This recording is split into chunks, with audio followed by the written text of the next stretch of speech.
Well, let's defend the policy and the government in the company of a good friend of mine, Paul Richards, former Labour Special Advisor. Paul, this policy of a digital ID is playing very badly with my viewers and listeners. Do you think it was a misjudgment on the part of the Prime Minister to announce it? I think it's a brilliant move. It's got everyone talking about something Labour is doing for once, rather than Labour reacting to what everyone else is doing. I think the policy itself is a good one, and I'm sure we'll discuss that in a second. But also it fills up the airwaves ahead of the Labour Party conference this weekend. So we're talking about that and perhaps not some of the other things in the news. So it's in news management terms, it's a brilliant idea. It's annoyed all the right people, from Labour's point of view. People seem to be losing their minds over this. Sorry, Mark. It's annoyed all the right people, voters, British citizens. It's got popular support as far as we can tell. It's annoyed the Conservative Party, Reform, the Greens and the Corbynites. So we're probably doing something right. And it's something that obviously will have to go through the scrutiny of Parliament. And people are saying, this is dictatorship. It's going to go through our Parliament for discussion and debate and be a piece of law that will have to be properly deliberated on by all the committee systems and all of that to make it work. But for once, Labour is on the front foot. And the most important thing from my point of view is it will help secure the borders and mean that you can't have this pull factor of people coming into work in the underground economy, which has got to be a good thing that everyone supports, surely. Paul, if it was such a good idea, why wasn't it in Labour's 2024 manifesto? Well, it's been Labour policy since the days of Tony Blair. I mean, that government tried to introduce it, fails for whatever reason. The technology now is there for us to do it. The fact that it's not in the manifesto doesn't mean that it's not a good idea, or indeed been in the back of our minds for a long time. We've seen lots of policy papers on this flying about in recent times, and I've debated it in the media in the last few weeks. So it's always been bubbling away. It's not what else are Labour going to do that isn't in the manifesto but that they've always believed? State ownership of the means of production, perhaps? I mean, what else? What else has Keir Starmer got up his sleeve that isn't in the manifesto? I think an app on your phone that has your NI, your employment status and your address that helps you get a job. It's not quite the same as nationalising Marks and Spencers, is it? So I don't think that's as likely. But governments in office do have to do things sometimes which are not in the manifesto. I'm thinking of the last government and things like Eat Out to Help Out. That wasn't in the manifesto, but they decided to do it because of the crisis we were facing. And, the border crisis is a crisis. And this is another way we can tackle it by making sure people can't come in and work in the black economy. Paul, delighted to have you on the show. Let's get the views, if you don't mind, of Phil in Hertfordshire. Hello, Phil. Good afternoon, Mark. Good afternoon, sir. Good afternoon. Good to have you on the show. Now, listen, put Paul Richards right about this. Why are you concerned about digital ID? Right, this is why I'm concerned.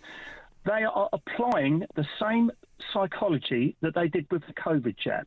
It's not mandatory. However, if you don't get it, you can't work. If you don't get it, you can't travel. If you don't get it, you won't be able to do this. You won't be able to go to the theatre. It's the same psychology that they're applying, and they think they got away with it last time, and they think they can do it again. And not only that, please explain to me how me and yourself and people out there listening to the show, by having digital ID, is going to stop one person getting in a dinghy and coming over the channel. And also, what about our national insurance numbers? Are they going to be null and void now? Because that's what we have to give to our employer when we work. Paul Richards, Phil raises a lot of points there. He speaks for many of my viewers and listeners. What's your reaction? Well, you won't need your ID to go to the theatre, and you won't have to. It can't be demanded on the street by the Stasi. Those of us that grew up with all those post-war films. The idea of showing your papers and all that. That's not going to happen either. We've all got ID about a person all of the time anyway. If you go and pick up a vintage parcel or get something off Amazon or whatever delivered, you're showing your ID all the time. Young people have to do it before going and getting a pint. So it's something that we do as Brits, but this is having a single identify thing on your phone. There won't be papers you have to show.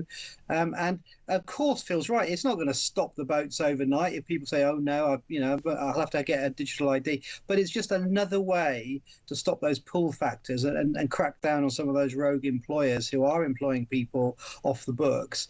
Because without the ID, no work. Why can't it be voluntary? Because back in the day with COVID, I had no problem with people wearing a mask. No problem. and get vaccinated. I was delighted the vaccine was available to people. It was the mandatory nature of the mask and vaccines. We remember that you. Did you burn it or set fire to it or I something? did. I chopped it up with a pair of scissors. I've just done the same with the digital ID. Why can't it be, if it's such a good idea, why can't it be voluntary? Well, in the same way that the driving licence isn't voluntary, it's something that everyone has to have as citizens. It's a mark of our citizenship, which we value, and it's something. You don't have to have a driving licence. You don't have to have a driving licence. But if you want, but you do have to have a driving licence to drive a car. Is the point, isn't it? And it's not something you can decide to have or not. So the state does have the right to say there are certain things we all have to do as citizens, and that's part of the. You could choose not to drive, and therefore you don't have to have a driving licence. So therefore, it's not mandatory. And you could choose not to work, but if you want to work, you need the ID. That's the idea. It's going to. But Phil's right. That's authoritarian, isn't it? It's not authoritarian because there's all kinds of laws that relate to work that are in place now. It's not authoritarian. We don't live in a sort of libertarian utopia where there are no laws. There are laws, and we have to abide them. And this is going to be another one. But with the conflation with COVID, I just think people are getting a little bit mixed up here. It's nothing to do with COVID or anything else to do with masks or anything like that. It's about showing who you are before you get employment, in the same way you have to show who you are before you pick up a parcel at the post office. And briefly, Paul, what about Age UK, who have criticised the ID card scheme as chaotic, unfair and inefficient? There are a very small number of people now who don't have a smartphone. That is true. And then as the law goes through Parliament, they'll have to debate that and include everybody, because digital exclusion is an issue. But let's face it, most people we know, I think, have got a smartphone and have lots of ID already on there, and lots of other apps that record their health and how many miles they've run and what they've eaten and everything else. So the technology is now caught up with the idea. The Blair government failed, I think, because the technology wasn't there to do this last time. But now it's a runner. So let's get on with it. Paul, as always, a real pleasure to have you on the show. We'll catch up soon. My thanks to Paul Richards, former Labour Special Advisor.